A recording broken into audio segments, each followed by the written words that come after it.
thought long and hard about it. And it wasn't exactly an easy decision to do or to make, because I'm very private. My life is very private. And so I felt like not enough attention was being brought to the surface. Not enough attention. And what I'm hearing is that no one's really taking it seriously, right?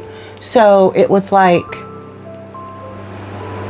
I felt like something more had to be done. So initially I started with a podcast. True story. If you want to look it up, you can. It's called Chronicles of a Nation. You can find it anywhere. We did one season.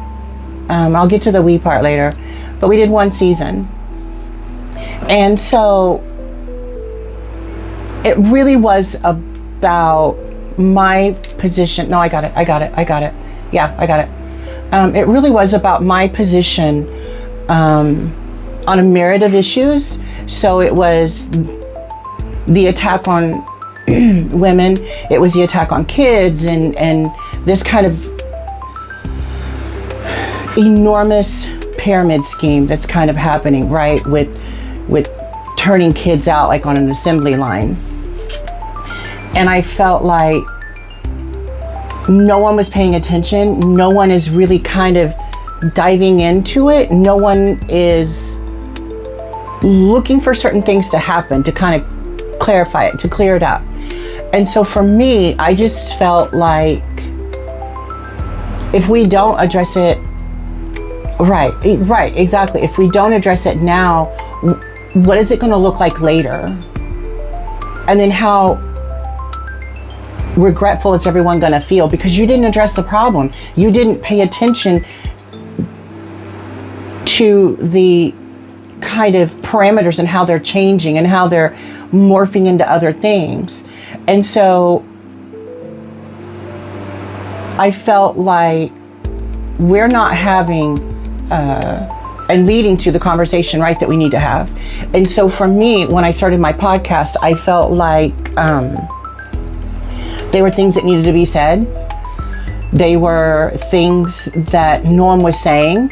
And it kind of, when we started it, it really was the tipping point. So it was the presidency and if it was going, to change. And of course, I knew the president won when he got Pennsylvania. When he got Pennsylvania and then Michigan, I knew. So I went to bed, by the way. Yeah, I know. And so I felt like something bigger would come to address these issues. And so I have stances on many different things. And so that's what we're going to get into. As you can see, there's a myriad of things around me. And that's not by accident. Over there. Yep. That's Big Daddy himself. I got to get a bigger one. I thought it would be bigger and I thought it would look better, but it doesn't. And so I've got to get another one. I'm fine. And so then over there is 2028, Marco Rubio. Get into it. It's going to happen. And so there's other things behind me. And they're different pieces of different things that have changed us. No, I got it. Yeah. And so there's a myriad of things that change us as a society and how we're feeling and the way that we're feeling. And so also over here under Rubio is, of course, the largest mass serial killer ever in existence, which would be Anthony Fauci. And then over here, there's a few things. You can zoom in and pay attention if you want. I hope you can see them. Right there is 9/11. We'll get into that later, but it's up here for a reason and it's going to stay there. Mostly because a lot of people have forgotten and that's not a good thing. And so I felt like, here we go. And I'm going to tell you what the, work with me. I'm new at this. So, I'm new at this filming crap. I'm going to start with where it changed for me. Yeah. So for me, when I decided to actually come forward and leave from the podcast and then come here, it was the assassination of Charlie Kirk. Yeah, that was my tipping point, and it was my tipping point for a lot of reasons. When I learned that day that Charlie had been assassinated, a text was sent to me, several actually, and I was like, wait, what? And then an initial report or what was being said was sent to me, and it was just shot with a .22, and I thought, well, no, it's loose. It keeps, I know. So anyway, so yeah, it was supposedly that he was shot with a .22, and I thought, well, you know, he can come back from that. He may not be the same, but he can come back from that. Gun enthusiast here, so just saying, if that's not your thing, you should probably disconnect now. And so what changed the conversation and the danger of the conversation for me was the impact video was sent to me of Charlie Kirk being shot. I wasn't expecting it. I didn't know that was actually going to be in the video. I had no idea. I thought it was just, you heard shots and then something happened. I did not actually know that I would physically see impact moment. It took me some time to get over that.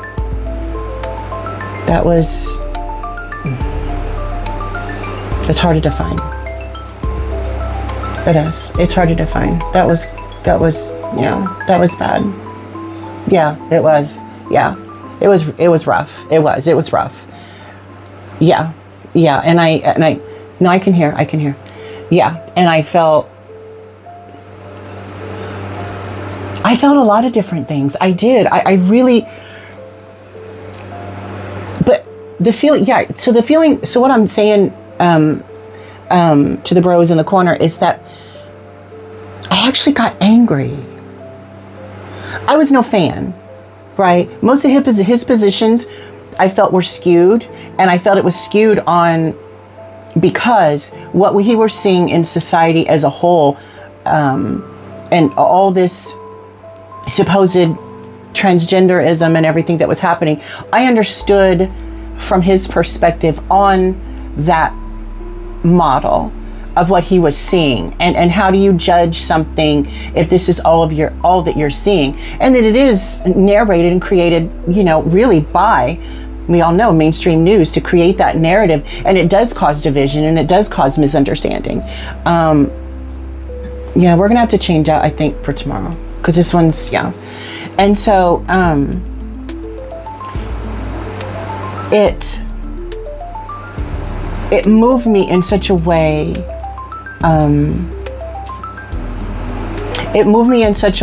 that I felt anger, right? I felt frustration. I was like, wait, this is not what we do here. This isn't what we do. And then, of course, I learned that day, within hours, that Charlie Kirk had died from it.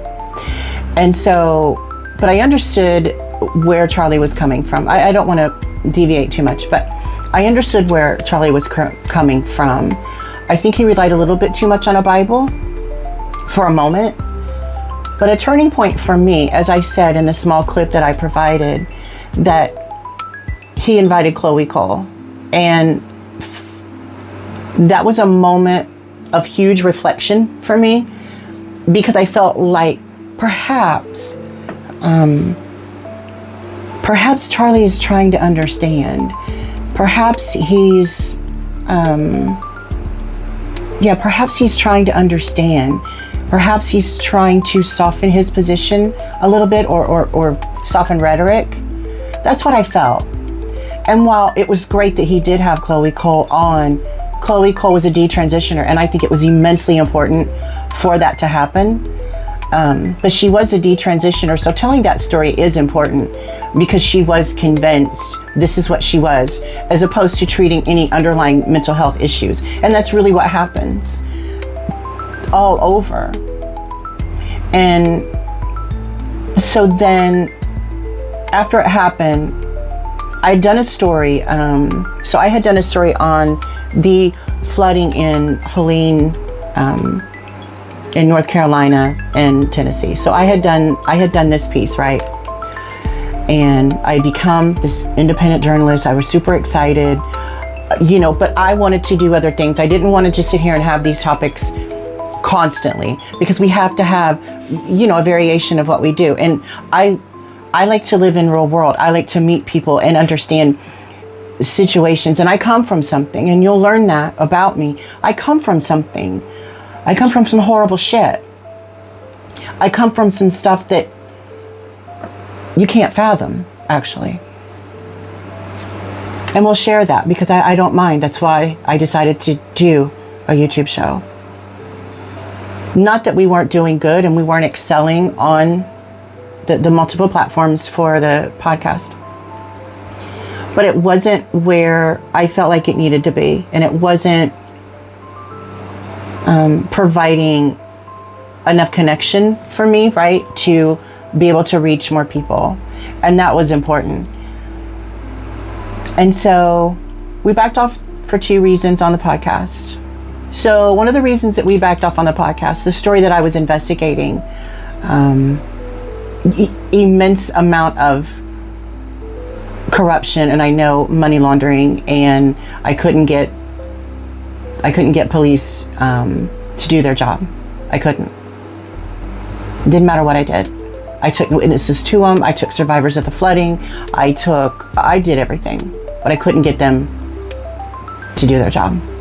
But we'll talk about that later. I don't want to ramble. And so then we had to back out due to security issues because they were trying to find out where I lived. And that's not a good idea. I don't know if you guys can see it, but that flag over there is a Second Amendment flag. That's not smart. You shouldn't do that. Not with me. It won't end well. So the other reason we ended was because Charlie Kirk was assassinated. And I decided I had to make up my mind what I was going to do. And so I decided I was going to do YouTube. But if I was going to do it, it needed to be formed in a particular way and in a certain way. And a lot of time, has passed since that time last year. A lot of things have happened. You got personal life and you got issues, and we all have to live in this economy right now. So there's that whole thing. And so I decided if I was going to do it, then I was going to do it right. I was going to do it a certain way. I was going to do it that was impactful. Yeah, we have to redo it for tomorrow. This is getting on my nerves. It's getting on my nerves. So I said, okay, this is what we're going to do. This is how I want to do it. Put a concept together. And I had these myriad of ideas.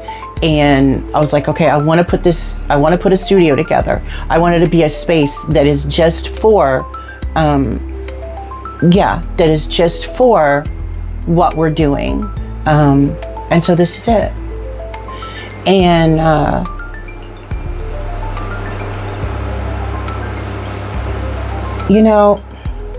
it's hard for me to start because I am new at this filming stuff. It's a little cringy for me, It's a little cringy. Yeah, it is. It's cringy for me. It freaks me out. So I decided to do this. And the reason why I was so cryptic and the way I did it, I didn't want, this may sound strange to some people, and then some people and other people get it. And you're probably my people. You're probably one of my subscribers. I love all of you already so much for subscribing. Thank you. So I wanted people to pay attention to these bona fide pieces of things that have happened, things that are happening, and they're still happening. right?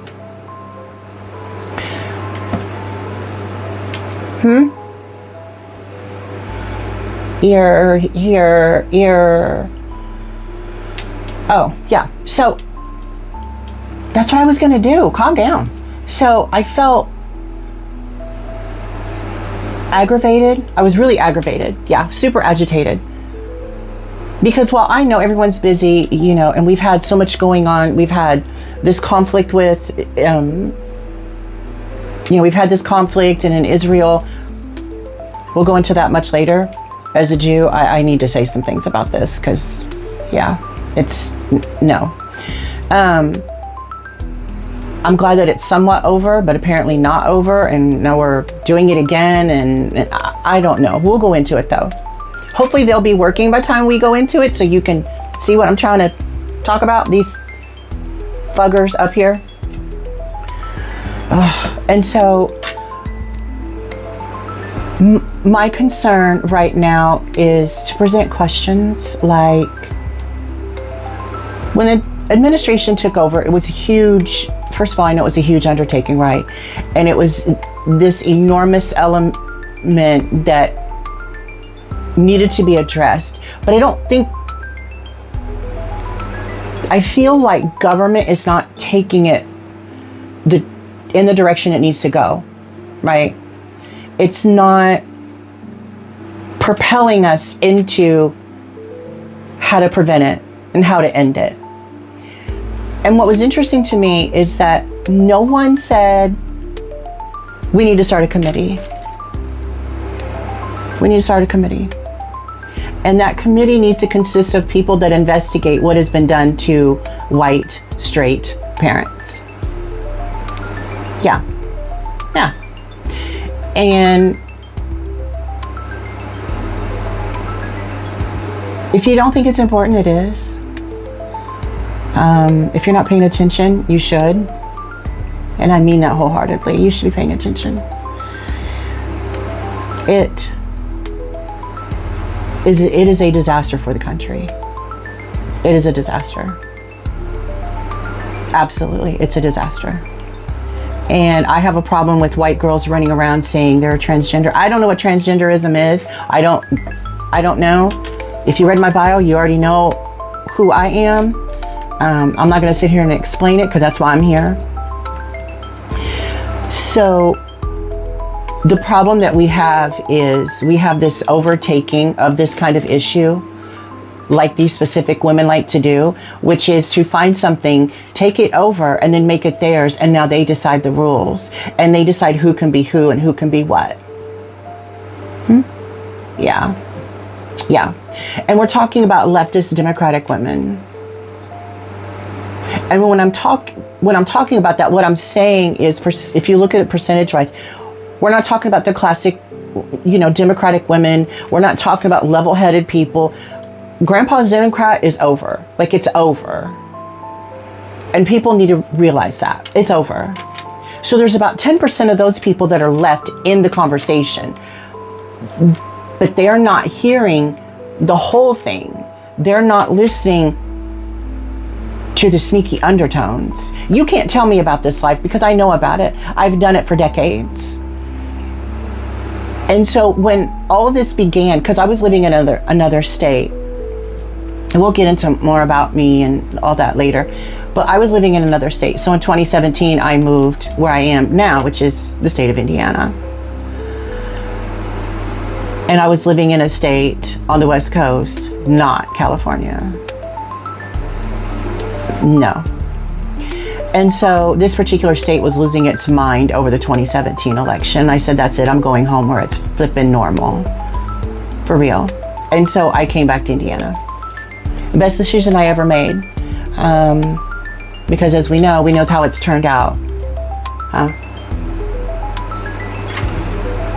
Oh, okay. Okay. So I lived in Oregon. And they lost their mind over the election in 2017. Lost it.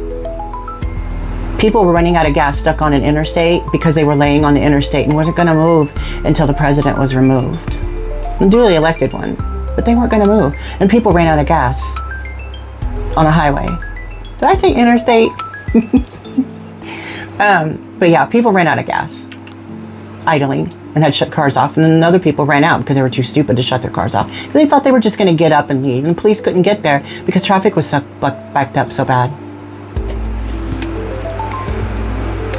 You know, that's a touching point for me. I don't know why you made me bring that up now. It's a touching point for me. No, not now. Tell him later. So, no, not today. So, I came back to Indiana, and I'm pretty proud that I have. And I'm happy, you know, that I done that. I got to see real life moving here. Oregon is not a, it's just a very weird animal. That's what I'm going to tell you. It is a very, very weird flippin' animal. And it's not, and I don't mean that in a good way. This is really, really getting on my nerves.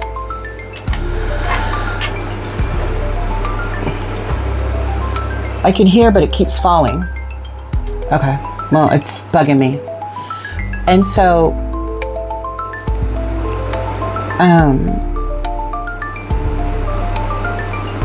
as I've watched all of this play out, right? As I've watched all of this play out, I've also watched it become far more dangerous. And you shouldn't be taking it lightly. There should be committees about school administrations, union, teachers union, that is. There should be investigations into individual people, and there should be investigations into public education as a whole. And I'm truly disappointed that that hasn't happened, because it needs to happen. We've come to a time and a place where everybody wants to forget about what someone did to them, let's say during COVID. I haven't forgotten about people turning in their neighbors because they had company or they were outside without a mask in their own backyard. And then somehow you find forgiveness. No, I don't think so. No, that's not how it works. But some people, for some reason, that's what they've done. That's what they chose to do. And I find that odd. To me, it just reeks of decay. So I haven't forgotten. If we haven't forgotten about this guy up here, right? And that seems to be a talking issue right now, is Fauci. Then why are we forgetting about what people did to their own neighbors or friends or family? Because I haven't. And the one thing I haven't forgotten about is what school boards did by turning in straight white parents to the FBI under the Biden administration.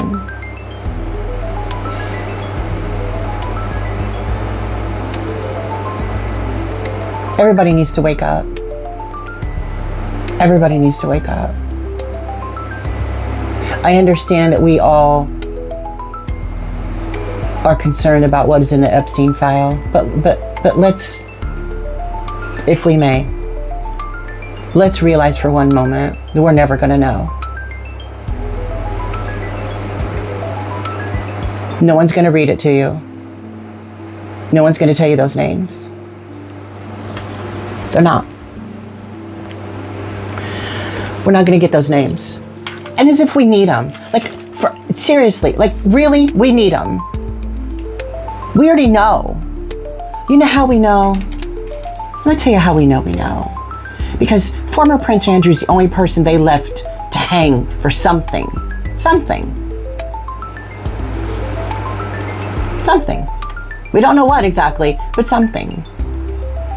But the ones that truly did some of the most egregious shit to girls,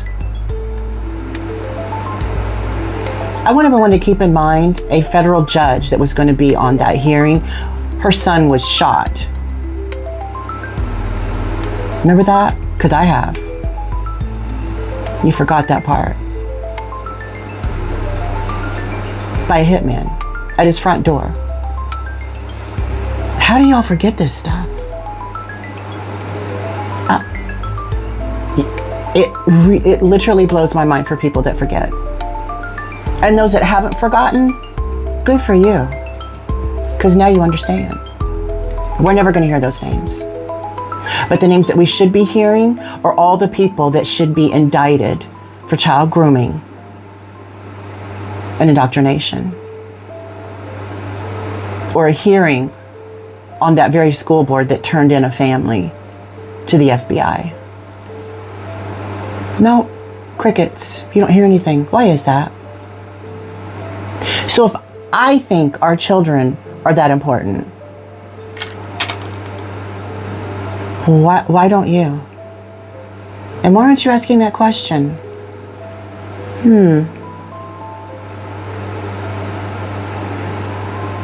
Probably a good idea though, huh? I just don't think that people realize how bad it truly is.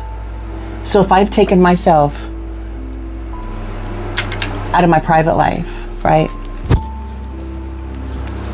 If I've taken myself out of my private life and now dedicating time to do this, to create a YouTube channel, and I'm here, how bad do you think it is? Like, how bad do you really think it is if I'm here?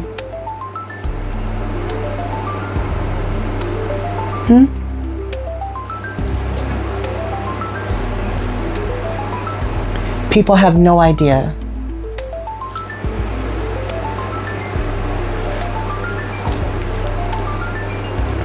You have no idea how bad it'll get. Because every day another child is groomed. Every day another child is indoctrinated. It's still happening whether we have this administration or not. And I know we're all riding a high right now, and you know, we're just coming to our own, and we all feel like we can breathe a little bit because we do have this administration. But his administration for 2028 is not a guarantee. Or Vance administration. God, no, please, not a Vance administration. We'll get into that later. Sorry, but not sorry. And then what happens if we don't get a Rubio or a Vance? What do you think comes then? All the work and all the effort that was done for these 4 years, it's over. And they will begin retracting and doubling down like you cannot comprehend how much they'll double down. It will be absolute pandemonium. It will. So all of us better start paying attention, and that's why I'm here. And I'll continue to be here. Because we need to talk. And I want to have a middle of the road discussion for everybody in the middle. Because all of these people over here on the left are dangerous. All these people over here on the right are just as bad. And all of us in the middle cannot win. Because each side is vying for attention, vying for a secured vote. Well, they're doing a little bit more. They're all about destruction and mayhem. This one is everything I just said. And I feel like we need to start seeing something that shows the anatomy of healing coming forward. So that would mean that would be these committees on indoctrination of school boards and teachers unions, for sure. And don't get me wrong, I'm not talking about every teacher. And I'm not talking about every school. I'm not talking about every white woman, right? But I'm talking about most. This is really getting on my nerves. But I'm talking about most. And that's what scares me. It has to be put to bed. All of it. It has to be put to bed. Or else we don't stand a chance. Because there's one thing we need to have that truly invokes the image of unity. And that would be myself being here. Scott Bissett, Blair White, Richard Grinnell,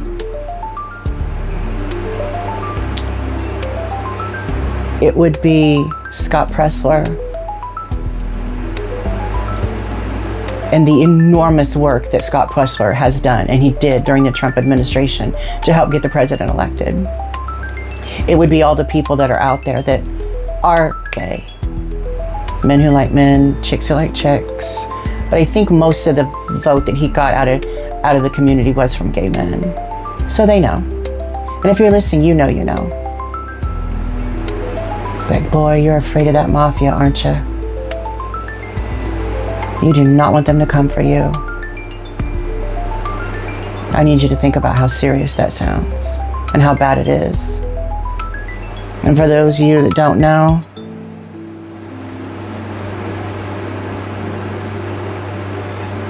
that narrative and that mafia is an evil bitch. Charlie Kirk talked about it once. They manipulate, they lie, they blackmail. It's true. The whole movement does not care about people. It cares about money.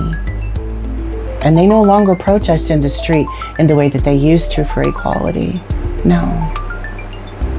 They just climb up the skirts and the cuckish pants of men and women of Democrat Party.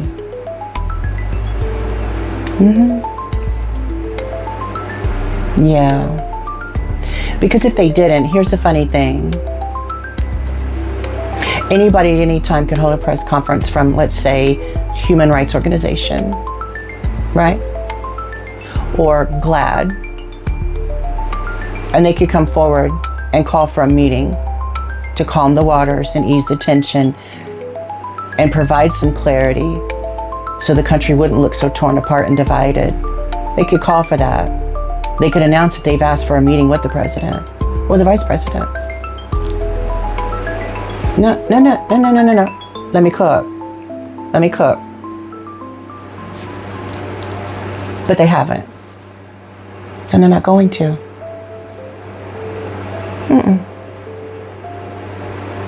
But they'll pander and they'll get their money, our tax money, by the way. They'll get that though. And Democrats will keep doing what they're doing. And you shouldn't find it strange that Nancy Pelosi's husband, you shouldn't find that strange. No. With the little boy toy in the house, you shouldn't find that strange. And you shouldn't find it strange about Kristi Noem's husband. You shouldn't find it strange, actually. You shouldn't. I don't. I'm going to teach you so much here. Because you just don't see it and you don't understand. It's everywhere.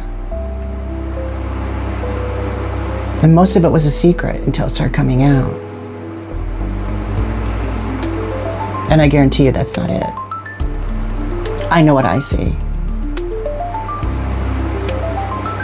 Y'all don't see it. But we're going to talk about it here. No more playing around. No more, can I say that word? Can I say that? Pussyfooting around. We're not doing that anymore. Nope. And by the time I'm done,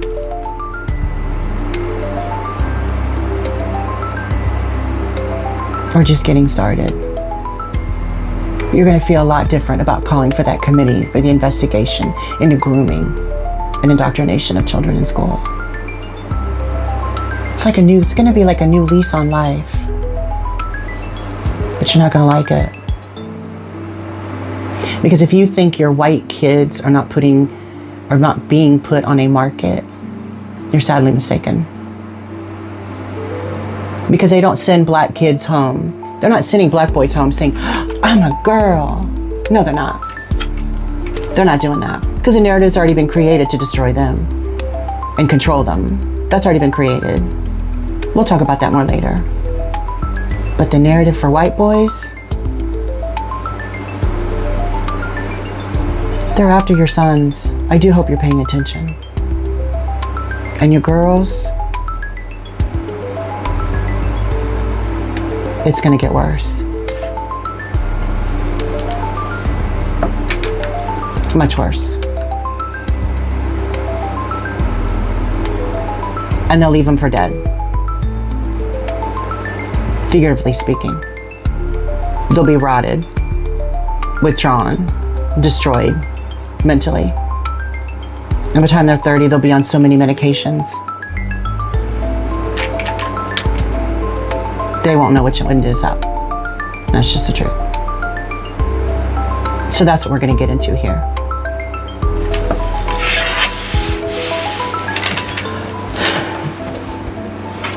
I know it's a lot. I get that. Most of it is incomprehensible, actually.